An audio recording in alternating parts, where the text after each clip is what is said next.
Assalamualaikum warahmatullahi wabarakatuh. Kita ketemu lagi dengan Pak C. Ya, ingat semoga kalian selalu dalam keadaan sehat selalu dan hati yang bahagia.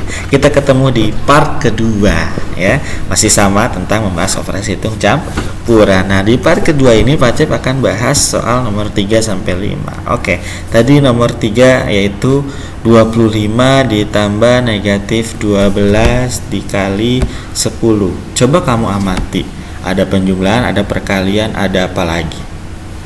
Benar sekali, ada dalam kurung, ya, ada di dalam kurung. Pak Cep, tadi Pak Cep bilang kalau penjumlahan itu terakhir. Kok ini Pak Cep mau kerjakan duluan sih?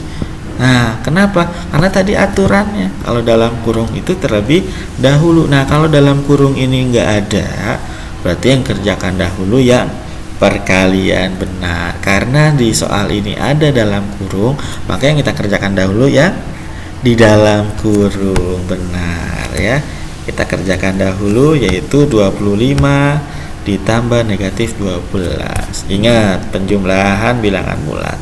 Positif itu kita bayar atau uang kita, kalau negatif itu hutang kita. Kita bayar 25, hutang kita 12, berarti kita kembalian apa masih ngutang ya?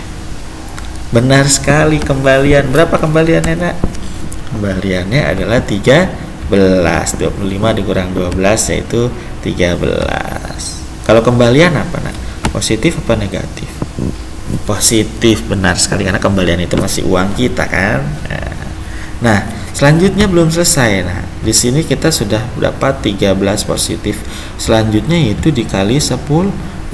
Jangan lupa ya, dikali 10 yaitu hasilnya. Nah, ini bilangannya sama apa beda, Nak?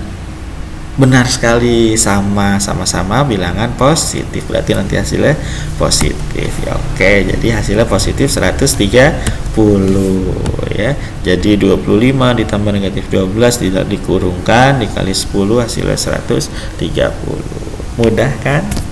Mudah sekali, asalkan hati kamu selalu dalam keadaan bahagia dan selalu berpikir positif.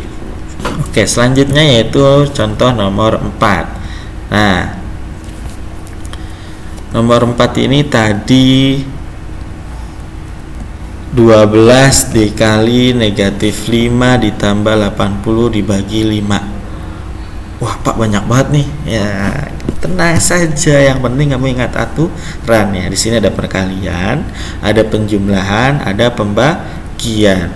Nah, perkalian, penjumlahan dan pembagian tadi aturannya apa? Kalau penjumlahan dan pengurangan terakhir, berarti mana dulu dong kalau penjumlahan dan pengurangan terakhir? Benar sekali, berarti perkalian dahulu atau pembagian dahulu. Nah, di sini Pak Cep kerjakan perkalian dahulu.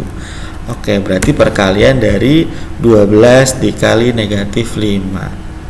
Ya, berarti nanti hasilnya apa, Nak? Positif apa negatif? Benar sekali, negatif. Kenapa? Karena ini bilangannya berbeda ya. Ada 12 positif, ini negatif. Berarti hasilnya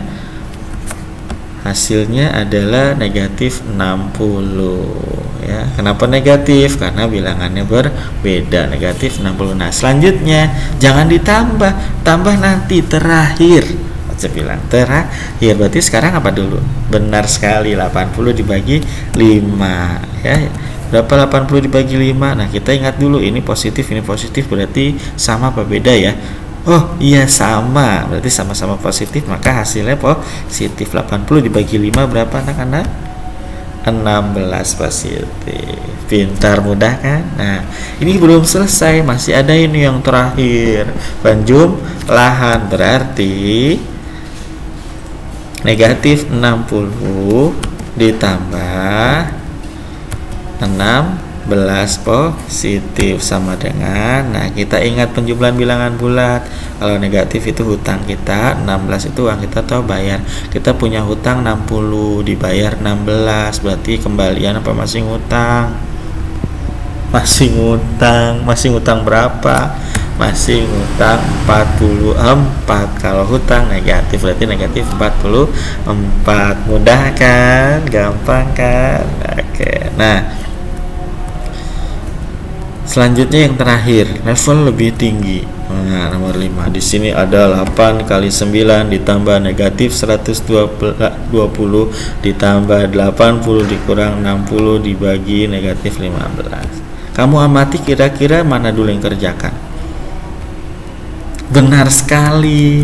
Yang dikerjakan dahulu yang di dalam kurung. Meskipun dia penjumlahan, tadi Pak Cep bilang kalau penjumlahan terakhir, tapi ini dalam kurung, dia harus lebih dahulu. Maka hasilnya berapa? Negatif 120 ditambah 80. Ingat, negatif itu hutang, 80 itu uang kita. Kita punya hutang 120, dibayar 80. Berarti kembalian lunas atau masih ngutang? Masih ngutang. Ngutang berapa, nak? Nah, negatif 40. Hutangnya tinggal negatif 40. Nah, selanjutnya yang mana kita kerjakan? Dalam kurung sudah penjumlah ini, Pak, jangan. Tapi yang dikerjakan adalah perkalian dan pembagian, karena tadi aturannya penjumlahan dan pengurangan terakhir. Berarti mana dulu? 8 kali 9. Ya, berapa 8 kali 9 anak-anak? 72. Kenapa 72 positif? Karena bilangannya sama-sama positif, atau bilangannya sama maka hasilnya positif 72. Nah, selanjutnya yang mana? Benar sekali, pembagian. Selanjutnya pembagian, yaitu 60 dibagi negatif 15. Ingat, ini positif, ini negatif, beda. Berarti kalau beda hasilnya negatif. Nah, negatif berapa? 60 bagi 15, 4. Berarti negatif 4. Nah, sudah semua, tinggal penjumlahan dan pengurangan. Berarti nanti 72 ditambah negatif 40 dikurang negatif 4. Berarti di sini 72 ditambah negatif 40 dikurang negatif 4. Nah, kita ingat mana dulu kerjakan, ini penjumlahan, ini pengurangan, sederajat atau setingkat. Berarti secara urut dari kiri. Berarti 72 ditambah negatif 40. Nah, berapa? 72 ditambah negatif 40. 72 ini positif. Berarti uang kita dong, kita bayar. Negatif 40 ini adalah hutang kita. Kita punya uang 72, hutang kita 40, kita bayarin. Kembalian apa hutang? Kembalian. Berarti kembaliannya berapa, anak-anak? Kembaliannya adalah 32 positif, karena kembalian berarti positif ya. Nah, terus baru dikurang negatif 4. Berarti di sini 32 dikurang negatif 4. Ingat, pengurangan itu penjumlahan dengan lawannya. Berarti 32 ditambah lawan dari negatif 4, yaitu 4. Berarti 32 ditambah 4 berapa, anak-anak? 36. Berarti 72 ditambah negatif 40 dikurang negatif 4 sama dengan positif 36. Ya, mudah kan? Gampang kan? Gampang. Yang penting hati kamu selalu dalam keadaan bahagia. Kamu bisa mengulang-ulang lagi videonya sampai kamu paham. Ingat, buang kata sulit, buang kata susah. Mudah, selalu mudah, selalu mudah ya. Nah, di sini kalian harus mencoba. Dalam matematika itu harus berlatih, harus mencoba. Tidak berlatih, tidak mencoba, tidak akan bisa. Ya, karena di situ kuncinya latihan dan coba. Nah, di sini ada beberapa soal, kamu bisa di pause di bagian ini dan kamu catat di kertas lembar. Ya, kamu catat kertas lembar dan kamu selesaikan. Ya, ingat, di bagian ini kalian pause, kemudian kalian tulis latihannya. Ya, ingat, kalian pause, kemudian kalian tulis latihannya dan kamu bisa kerjakan di kertas lembar. Kasih nama, kasih kelas, tanggal. Ingat ya, lengkap. Caranya kamu bisa buka lagi video ini, diulang-ulang kembali ya. Pak, harus hari ini selesai? Nggak apa-apa, nggak selesai hari ini. Yang penting nanti pas dikumpulkan selesai. Ingat, meskipun Pak Cep selalu bilang nanti pas dikumpulkan selesai, jangan ditunda-tunda. Maksudnya nggak harus hari ini. Maksud Pak Cep itu ketika kamu siang, malam, sore, kamu nyantai, jangan ditunda besok nah, gitu ya. Maksudnya nggak saat ini juga kamu bisa kerjakan malam, siang atau sore ya. Yang penting jangan ditunda karena nanti malah menumpuk ya. Nggak perlu harus dikirim hasilnya hari ini ya. Yang penting nanti selesai, tapi jangan ditunda-tunda ya. Terima kasih, semoga kalian selalu dalam keadaan hati yang bahagia, jaga kesehatan selalu ya. Pahami